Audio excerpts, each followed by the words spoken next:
Hey guys, welcome to Arcran's Arcanum. I'm Arcran, and today we're going to be talking about enchantment spells and the charmed condition, which are two things that pretty much always go together in 5th edition. Enchantment spells are some of the most interesting and powerful spells in 5th edition, but they tend to be non-combat spells. Because of this, the rules aren't as clean for them, and they aren't as cut and dry as something like a fireball is. Because these spells aren't as cut and dry and require some DM interpretation, they're a little bit trickier to run the game for.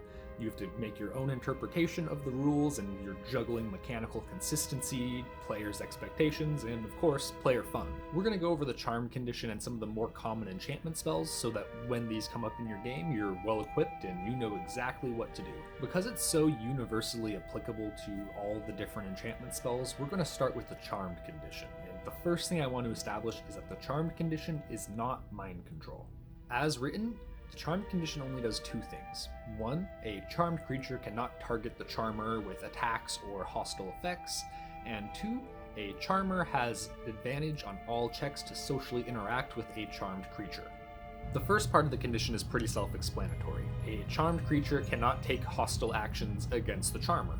Obviously this means attacks and spells and such, but it also means that a charmed creature can't include the charmer in any area of effect abilities. This actually makes the charmed condition really powerful against creatures that mostly rely on area of effect abilities, like dragons and spellcasters that don't really care about spells other than fireball. When these creatures use their big area of effect attacks, they have to exempt the charmer, and depending on where the charmer is, that could protect a lot of the party from these abilities. The other part of the charmed condition is that the charmer has advantage on all social interaction checks against the charmed creature. This obviously means most of the charisma skills like persuasion, intimidate, and deception, but it also probably includes things like insight, where it's going to be a little bit easier to tell if a creature is lying if it's charmed by you. What this tells us is that the charmed condition on its own doesn't provide any extra exceptional ability to influence a creature. A persuasion check on an uncharmed creature and a persuasion check on a charmed creature can have the exact same result, and you're not going to be able to push a charmed creature further unless you, of course, roll higher because of the advantage. This, of course, brings up the question of what can you get a creature to do with a persuasion check? And if you just have the player's handbook, it's a little unclear because there's not really good guidelines on this high of a roll will get a creature to do this. Fortunately, there is a table in the Dungeon Master's Guide that gives you the different DCs to get a creature to accomplish something based on how much they like you. Those tables are on the screen now, and basically it gives us some guidelines and some example DCs for how much a creature is willing to risk or sacrifice to help the party, depending on how well they do on their checks. A friendly creature is already on the player's side and actively wants them to succeed. Because of this, it doesn't take a lot to get them to do something, even if there is some sacrifice involved. And really, unless they're asking for something that would be a major sacrifice or risk, like, risking their own life, there shouldn't really be any rolls involved at all. For the most part, most NPCs and creatures the party interacts with are going to be indifferent. They don't really have a vested interest in the party succeeding or failing, and are really going to look out for themselves. The party can convince an indifferent creature to help them out, but it's going to be tricky, and it's going to be hard to get them to take any significant risk to themselves. Finally, we have hostile creatures, which are creatures that, while they're not actively attacking the party, don't want them to succeed and are going to obstruct them when possible. A successful social interaction with a hostile creature can't really make them take any risks or sacrifices for the party. At best, you're pretty much getting them to do nothing. While these tables aren't perfect, they give you good guidelines for how far your players can push a creature just through simple social interactions.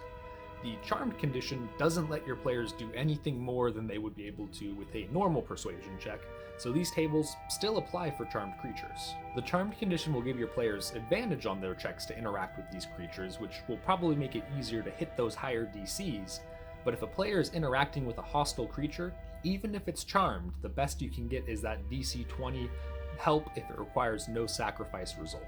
Some specific spells and abilities change the disposition of a creature, but we'll cover what to do with these DCs and checks when we get to those. With the charmed condition covered, we're going to move on to actual enchantment spells, specifically ones that interact with the charmed condition, as well as ones that are a little bit more social interaction based. We're going to start with the cantrip Friends, because it's both the lowest level enchantment spell and because it's a little bit weird. While you cast it on yourself, you still choose a target when you cast it.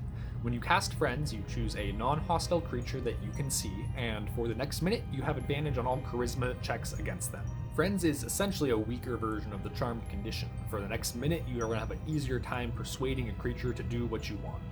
The problem is, after that minute is up, a creature you cast Friends on knows you used magic to influence its mood and explicitly becomes hostile towards you.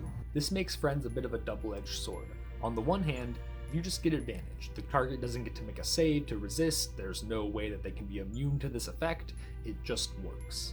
On the other hand, the target knows you used magic to influence them and explicitly becomes hostile.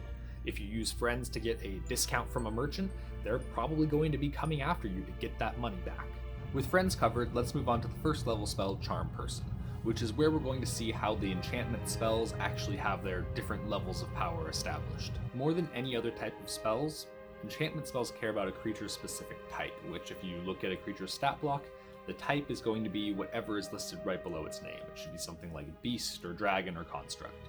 In general, enchantment spells really only care if something is humanoid or not. This matters for a lot of low-level enchantment spells because a lot of the lower-level spells can only target humanoid creatures, which are in general going to be your humans, your elves, things that players are allowed to play as. Spells like Charm Person and Hold Person don't work on dragons or giants or anything that isn't humanoid. The spell just fails. Because creature type isn't really player-facing information, and even more so if you have newer players, if they try to cast a spell that can only target humanoids on a non-humanoid creature, just inform them that they don't think the spell would work because they don't think that thing is humanoid. While it's a little bit metagamey, a character that has a spell that can only target humanoids would probably have a decent grasp of what creatures are and are not humanoid. The exception here is that if you have a non-humanoid creature disguising itself as a humanoid creature, like a vampire or a doppelganger, in that case, if a player tries to cast a spell that can only target a humanoid, pretend to roll the save, smirk, and say it passed its save. There's no reason that the player wouldn't think the creature is humanoid, but because the creature isn't humanoid, the spell just doesn't work. Treating it like they succeed on their save is a good compromise that leaves the player getting no new information, but also respects that the creature is immune to that spell. Now, after that very long sidebar into creature type, let's move back to Charm Person. Charm Person, like we just talked about, can only target humanoid creatures. If you are actively in combat with the creature, it gets advantage on its save. Otherwise, you just make a wisdom save, and on a failure, the creature is charmed by you and treats you as a friendly acquaintance. We know how the charmed condition works, and we know how creature types work, so there's nothing too tricky in the Charm Person spell, except for that friendly acquaintance line, because what exactly does that mean, and what does that mean for those persuasion, social interaction DCs that we established when we were talking about the charmed condition? If we go back to those tables, we had one for friendly and one for indifferent. Now, friendly doesn't feel right for an acquaintance. It's someone that is actively interested in helping the party and helping them succeed, but indifferent doesn't fit for acquaintance either. Instead, we're going to make an intermediate table just for the Charm Person spell between these two. What we've basically done here is taken the friendly table and increased the DCs just a little bit. Now, a DC 15 check might look intimidating, but an untrained character with just a +0 to charisma, with the advantage that Charm Person grants from the Charmed condition, actually has a pretty good chance of hitting that, and creatures that are skilled in persuasion and charisma are obviously going to have an even easier time accomplishing these DCs. This also gives us a pretty good guideline for how to roleplay as a creature under the effect of Charm Person. Until there is some aspect of risk or danger to themselves, they're going to be perfectly friendly to the party and help out as long as it's not going to cost them anything. If helping the party is going to cost them something or be dangerous, they might take a little bit of extra prodding, but because they're charmed, it's going to be a lot easier to hit those DCs and get that creature to go along with whatever harebrained plan your players have cooked up. Now, there are two other spells that are functionally identical to Charm Person, so I will just cover them right now. Animal Friendship is another first level spell that is pretty much just Charm Person, but for beasts. The only weird thing with Animal Friendship is that it has a cutoff based on the intelligence of the creature you're trying to charm, so you can't charm a gorilla with it, but you could charm a dog or pretty much any normal animal. Beyond that, Animal Friendship simply charms an animal, and the only reason I'm bringing it up is that the Charmed condition gives you advantage on all checks to socially interact with the creature.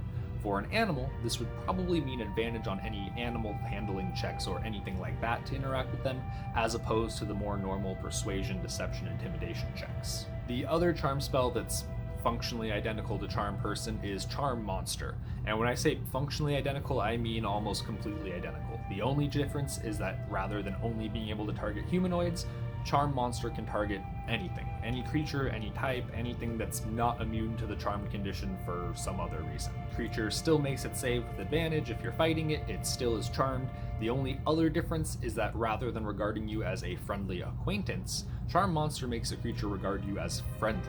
This means rather than using that intermediate Charm Person table, we can just use that friendly table, which makes it a lot easier to influence them and make it a lot easier to get that creature to do something helpful for you. And with that, we're pretty much done with the charm spells.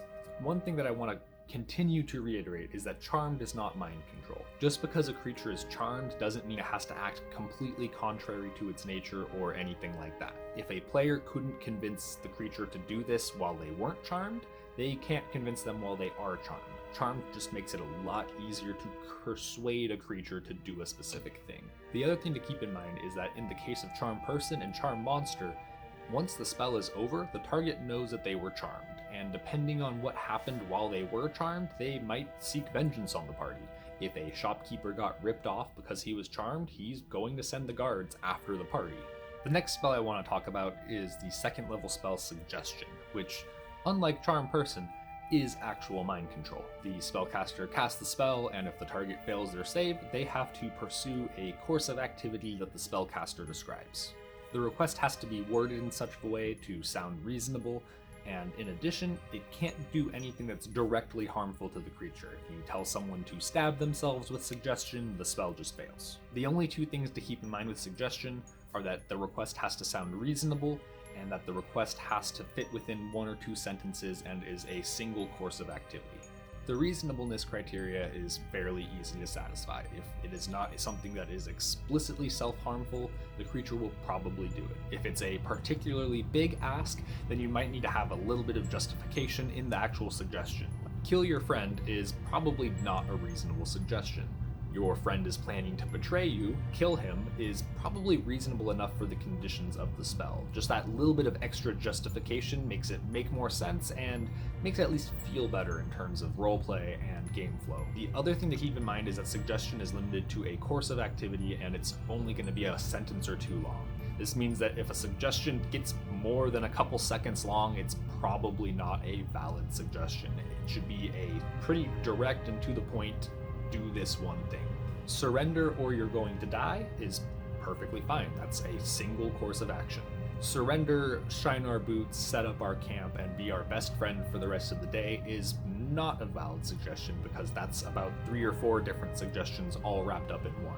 There's a good amount of enchantment spells that I'm more or less skipping because they aren't really complicated. They're combat spells where you cast the spell, a thing happens, and there's nothing that you as the DM really need to arbitrate or know anything about besides how being paralyzed works. 3 of the most powerful and most interesting enchantment spells all come into play at level 5. Gias, Dominate Person, and Modify Memory. We'll start with Gias because it's probably the trickiest of the 3 and the one that needs the most additional information to run. The thing to note for Gias is that the duration is insanely long. It's 30 days with no concentration, and for that entire time period, if a creature fails its save, it's charmed by you. A 30-day charm on its own is useful, but probably not worthy of a level 5 spell. The thing that makes Gias interesting is that when you cast it, you choose a single command or something that you don't want that creature to do. As long as they're charmed and under the effect of this spell, they take 5d10 psychic damage the first time each day they act contrary to this order. 5d10 damage averages out to about 25 damage, and a lot of NPCs have less hit points than that, especially, guards, low-level commoners, and things like that. Because it works for such a long duration and it's so dangerous to low-level NPCs, it's a good way to slowly build up a large group that has to follow you. It's definitely a spell that's more useful for NPCs and villains than it is for your traditional party. A villain could cast this on their henchmen and have a simple Gias of "don't tell anyone about my plans," or else. It can be more or less an insurance policy by high-level spellcaster villains to make sure that no low-level henchmen end up leaking information to the players or whoever else is after them. It's also a pretty intimidating thing to get a henchman to finally talk, and his brain melts from the 5d10 psychic damage he just took. Modify Memory is next up on the list of level 5 enchantment spells, and is one that's pretty versatile and is extremely powerful. The start of the spell is a lot like Charm Person. You cast the spell, and if the target is fighting you, they have advantage on their wisdom save. On a failure, they're charmed. While charmed though, the target is incapacitated and unaware of its surroundings, so they basically instantly go unconscious. During that time, you can describe how you want to change one of their memories, and you can change up to a 10-minute block of their memory within the last 24 hours, or within a longer time range if you cast it at a higher level spell slot. This could let the players remove the memory of something they did in a creature's mind, making a guard forget that he saw the party walk by. It could let them add a new memory where a merchant thinks he agreed to a specific deal with the party in the last 10 minutes. It's extremely flexible, and while not actually mind control, if used well can be very similar to mind control. Last up on our level 5 spell list is Dominate Person, and its higher level alternative, Dominate Monster. Now, Dominate Person is our first really truly this is absolute mind control spell. The target makes a wisdom save with advantage if you're currently fighting it, and if it fails, you get a telepathic link to it and it is charmed. For the duration of the spell, it has to follow your commands exactly. You can give it general commands for free, like attack that creature, go over there, or you can use your action to take direct control of the creature and make it do something very specific. There's nothing that complicated about this spell, but I want to bring attention to it because actual true you have to do exactly what I say mind control is a 5th level spell. This is just to remind you again that Charm Person and such aren't total mind control, and that creature still has free will. They're just a little bit easier to sway and a little bit easier to get them to do what you want. And with that, we've covered all the enchantment spells that I think are particularly tricky to run as a DM or are particularly noteworthy as a DM, like Geos, where it's really useful as a storytelling tool, but not so much as a player tool. With this, there's a few things I want to leave you with before we wrap up the video and are done for the day. The first thing I want to mention is that casting a spell is obvious. If you watched my spell component video, I talked about how pretty much as long as a spell has a verbal or somatic component, it's going to be hard to hide casting that if you are one-on-one or in plain sight of a creature. Something I suggest doing specifically for charm-based spells is that if a creature fails its save, it ignores that it just saw the spell being cast. If you are in a one-on-one situation with a creature and you cast Charm Person on it and it fails the save, it's going to ignore that you just cast a spell just as a part of how that spell works. If there's multiple people present and you can't target all of them, or if the target makes their save, then they know you just tried to cast a spell on them and they'll react accordingly, usually not in a amenable fashion. If you've played The Witcher 3, think of how it works when Geralt uses Axii.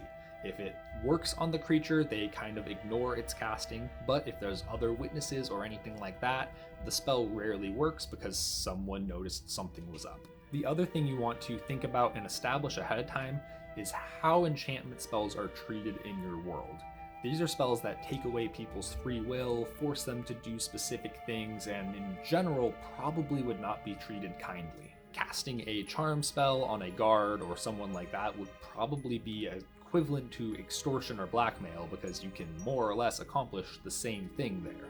If you're a lighter, more beer and pretzel style game, you might not really have any consequences for charm spells because that's not the part of the game that's interesting for you or your party. But in a heavier RP, more roleplay focused game, charm spells are likely something that would be a last resort, and while very effective, would be something that players are a little reluctant to use because of either how they're looked at or just the potential backlash for being caught. And with that, we're done. You should have a good idea on how to run the charmed condition, as well as just social situations in general with those handy dandy tables from the Dungeon Master's Guide, and you should have a good grasp of how some of the more common and more tricky spells from the enchantment school work. If you have any questions about a specific spell, thoughts on how enchantment spells are treated in your setting, or just have a suggestion on what video I should do next, please leave a comment. Otherwise, thanks for stopping by the Arcanum and have a great day.